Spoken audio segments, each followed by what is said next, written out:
งานแต่ละอย่างหนึ่งมีรายงานประจำวัน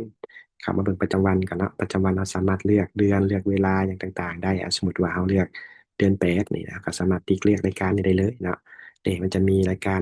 ต่างๆให้เนาะเป็นเงินผังบัญชีต่างๆให้ก็จะสามารถดาวน์โหลดเป็นไฟล์ PDF ได้กับ Excel เนาะคันเป็นประจำวันเนาะเป็น PDF กับตัวนี้มันเราใช้สำหรับ Import เข้าบทอันตอนยืนบทสรุปเนาะก็สามารถดาวน์โหลดได้เลยเนาะ แล้วต่อมาเราสามารถเข้าเบิ่งรายงานตัวอื่นๆเป็นบัญชีใหญ่เบิ่งติดตามเงินสดเงินฝากธนาคารเอามาเบิ่งไปเดือนเดียงเนาะไปเดือนเดียงก็สามารถเช่นเดียวกันสามารถเลือกเนาะเลือกเดือนเดียงก็จะประกอบมีเดือนเดียงแบบทั่วไปเนาะแบบทั่วไปที่แสดงรายละเอียดของคู่ค่าหรือว่าเป็นเดือนเดียงทางรองรับจ่ายเนาะเดือนเดียงรายงานเอาแบบทั่วไปเนาะสมมติว่าทั่วไปเราก็สามารถกดเลือกอันนี้มันเลือกเป็นปีเลยเนาะเป็นปีนี่หน้าตาก็จะประมาณนี้ซึ่งเราสามารถกดเข้าเบิ่งดีเทล ในแต่ละรายการได้หรือถ้าต้องการดาวน์โหลดเป็นไฟล์ Excel ก็ได้หรือว่าเป็น PDF นะสำหรับสื่อปริ้นสำหรับบรรายงานแหละก็จะเป็นอัตราประมาณนี้นี่เนาะแล้วก็รายงานต่อมาเนาะจนเดียงแล้วก็จะมีอย่างรายงานผลการดำเนินงานเด็กก็หมายถึงรายรับรายจ่ายอันนี้สามารถเรียกเป็นเดือนได้สมมติว่าเราเรียกเป็นเดือนได้หนึ่งเนาะเบิ่งรายงานเป็นเดือนได้หนึ่งก็สามารถคลิกเบิ่งได้เลยนี่ก็รายงานออกมา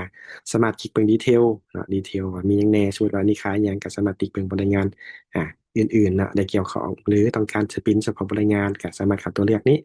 มันจะมีแบบ Excel กับแบบ PDF เนาะเป็นภาษาลาวภาษาอังกฤษก็สามารถติ๊กไปเลยเด้หน้าตาก็จะเป็นตามที่ได้รับห้องเนาะของกรมและการรายงานต่อมาเนาะก็จะเป็นรายงานทรัพย์สินนี่ทรัพย์สินก็สามารถเลือกเนาะเลือกเป็นเดือนเป็นปีหรือเป็นมื้อสามารถเบิ่งต่างๆได้สมมติว่าเอาเฉพาะจากมูลทรัพย์สิน รายงานทองเดือนแปดนี่มีเท่าใดเดี๋ยวเขาสามารถติ๊กเนาะแล้วก็สามารถคลิกเบิ่งรายการเนาะนี่ต่างๆได้ว่ามีมาจากผังบัญชีได้ๆนี่รายละเอียดจะขึ้นมานี่หรือถ่ายได้รายงานฉบับปริ้นออกมาเนาะแบบ Excel แบบดีเทลแบบรายละเอียดก็จะมีตัวเลือกหลายๆตัวเอาแบบรวมเนาะแบบรวมเป็นภาษาลาวเลยก็จะขึ้นหน้าตาประมาณนี้ก็แยกส่วนต่างๆให้เนาะแล้วก็ต่อมาเนาะรายงานต่อไปกันเมนรายงานฐานะการเงินหนี้สินนี่หนี้สินก็สามารถเลือกช่วยเลือกเลยเนาะ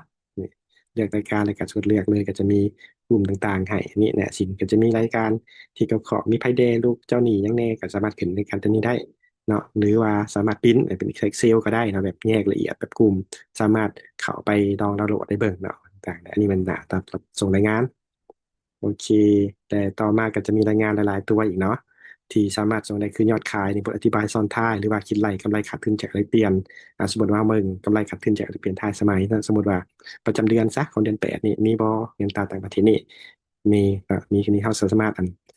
ปริ้นมาเบิ่งเนาะเด็กก็จะมีว่าตัวเงินตราแต่ละอันนี่กำไรขาดทุนเท่าใดซึ่งระบบก็สามารถคำนวณให้ได้เลยเนาะมีแต่ว่าเราใส่อัตราเงิน